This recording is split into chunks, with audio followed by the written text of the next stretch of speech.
Ястреба седи на кактуса, не ще да идва за храна. Нека да седи, иначе много добре следва. Следва много добре. Дариус, каман! Ей! И приятели, ето той за мене следва. Разбира къде съм. Ей, браво! Браво! Ти всичко тако сбе, човек. Come on. Всичко изяди. Good job. Ей! Good boy. Ето, айде сега на кактуса. Айде там на кактуса. Ай, вятъра го отвя. Като парашут направо. Къде ще отивам сега на тая ограда, бе, човек? Аре, ела тука, бе. Ела тука, брат. Няма да отивам в тия храсти. Браво, лети. Ей, едното перо се счупи.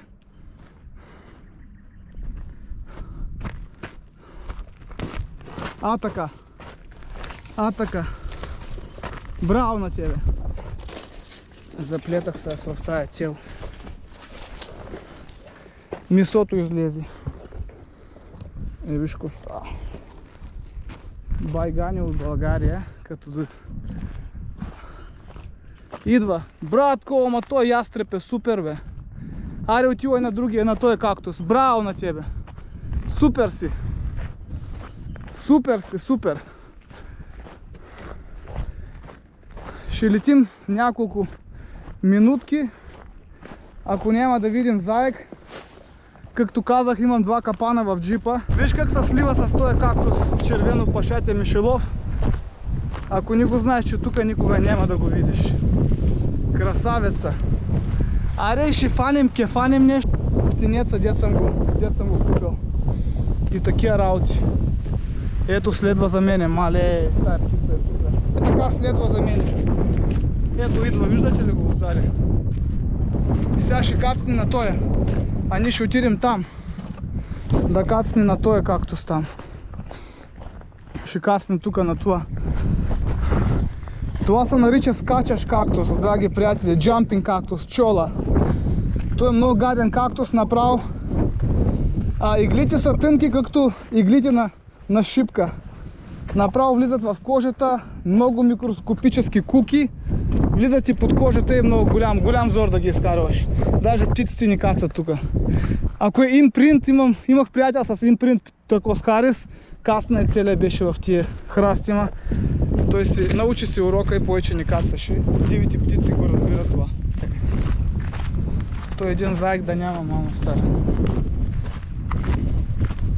Специално, сякаш нарочно. Като нямам морела, като нямам ястреба със себе си, зайци навсякъде. Като идвам с ястреба, нито един заек. Сякаш се отговарят.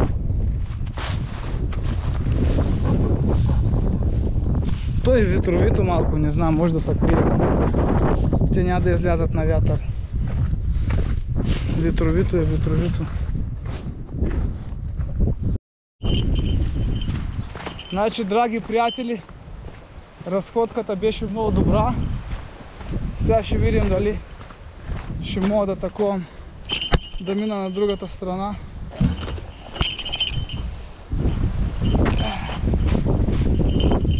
Ще скочим. Ще му сложа примамката и ще му...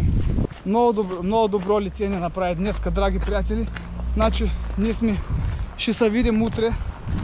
И това за днеска всичко приключваме. Довиждане на всички. Приятен ден, приятен уикенд. Чао на всички.